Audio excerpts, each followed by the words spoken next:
aqueles que renegam o passado correm o risco de revivê-lo.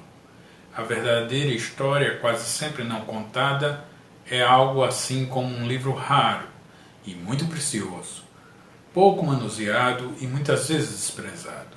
Será preciso, pois, assimilar perfeitamente cada uma das suas páginas para que se possa também compreender perfeitamente a próxima. E isso não era, com certeza, um objeto feito pelo homem.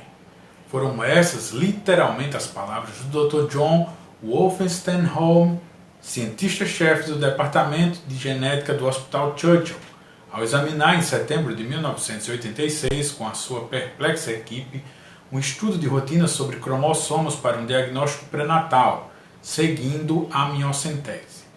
Essa coisa destoante, simplesmente inacreditável, porém real, foi batizada por aqueles atônitos cientistas como o objeto enigma. Verdadeiramente, segundo eles, uma espécie de texto acondicionado como informação binária codificada em miniatura. Ou seja, alienígenas, além dos tradicionais sequestros e implantes eletrônicos, estariam colocando, ou melhor, também implantando informações genéticas absolutamente artificiais e não naturais na nossa raça. E como exatamente que estariam fazendo isso? São mesmo bizarras, estranhas, muito estranhas mesmo, experiências genéticas que forçosamente nos conduzirão de volta ao passado para relembrar algo. E depois que a União Soviética foi extinta, muitos segredos relativos a eles foram finalmente revelados. Numa antiga foto de origem e época não determinada, os militares soviéticos cercam os destroços de um OVNI que, segundo relatos, teria sido abatido por outro durante uma intensa perseguição no céu. Note-se bem na extremidade inferior à direita o cadáver de um tripulante humanoide. Todas as peças de um diabólico quebra-cabeças começam, pois, a lentamente se encaixar. Figuras já bastante conhecidas e até corriqueiras na nossa atmosfera, de onde teriam vindo exatamente esses diversos exemplares de OVNI, nitidamente fotografados e, obviamente, em pleno voo durante uma época bem remota na nossa história.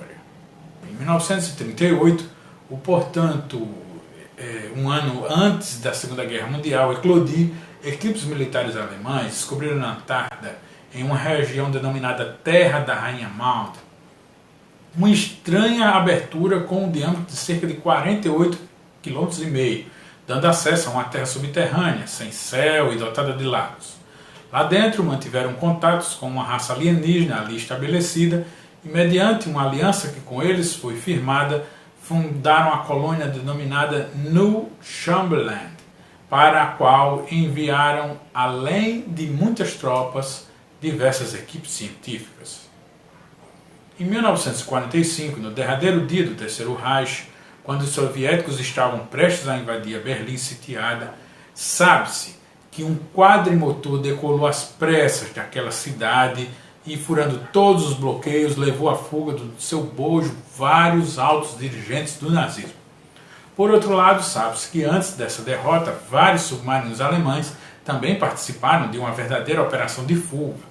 Alguns rumando para a América do Sul e outros diretamente para a tal New Chamberlain, na Antártida. Obviamente, Hitler estaria em uma dessas operações de escape. E agora, um teste para o prezado telespectador, vamos chamar assim. Se hipoteticamente você fosse ele e para fugir rumo à segurança de New Chamberlain, qual das alternativas de fuga escolheria? Uma das duas primeiras carroças acima ou preferencialmente utilizando a da extrema inferior direita, uma avançadíssima forma de tecnologia precisamente fornecida por aqueles a quem ele próprio constantemente se referia como superiores desconhecidos.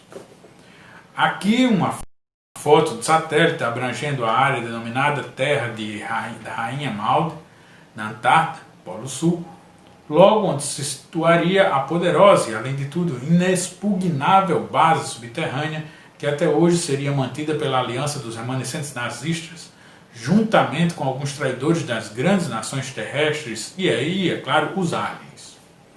Note-se que bem ao centro do Polo Sul, onde aliás dizem existir a entrada para uma base secreta de OVNIs, existe uma curiosa formação montanhosa que lembra um triângulo. Seria uma espécie de sinalização, talvez demarcatória, do seu portal de acesso? Como essa colônia era conhecida e, por sinal, temida pelos aliados, em 1946 foi montada a imensa e secreta Operação High Jump, o Grande Salto, destinada a varrer do mapa a incômoda New Chamberlain.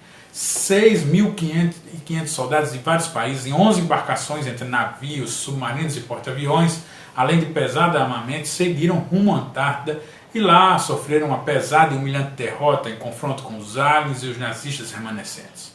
Um total de mais de 1.500 baixas entre homens e materiais bélicos que forçaram a vergonhosa retirada em massa daquela região.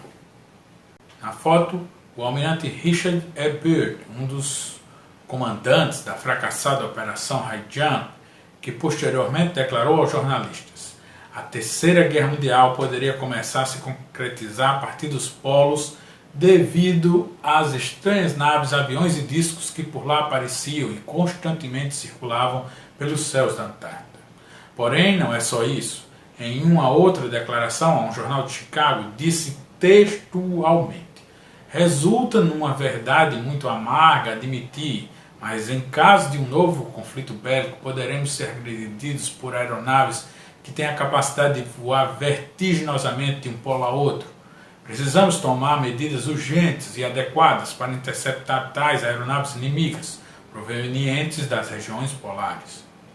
Especialmente interessa e necessitamos cercar a Antártida como uma zona de defesa e segurança. E talvez tendo isso como referência, em 1956, os Estados Unidos, usando um argumento bélico mais radical, detonaram nessas regiões 2 ogivas nucleares, o que aliás provocou protestos na comunidade mundial, que não sabia das verdadeiras causas daquilo que alegadamente não passou de uma experiência para testes de armamentos. Uma explosão foi subterrânea e a outra na atmosfera, e segundo se sabe, de modo a tentar destruir definitivamente o complexo de New Chamberlain. Mas, pela segunda vez, ocorreu o fracasso, pois os objetivos nem de longe foram atingidos. Diante disso, resolveram como a melhor e mais prudente alternativa deixar em paz, pelo menos temporariamente, as poderosas instalações alienígenas na Antártida. Essa ilustração nos mostra algo ainda mais intrigante, quem sabe bastante revelador, com relação ao espinhoso assunto New Chamberlain.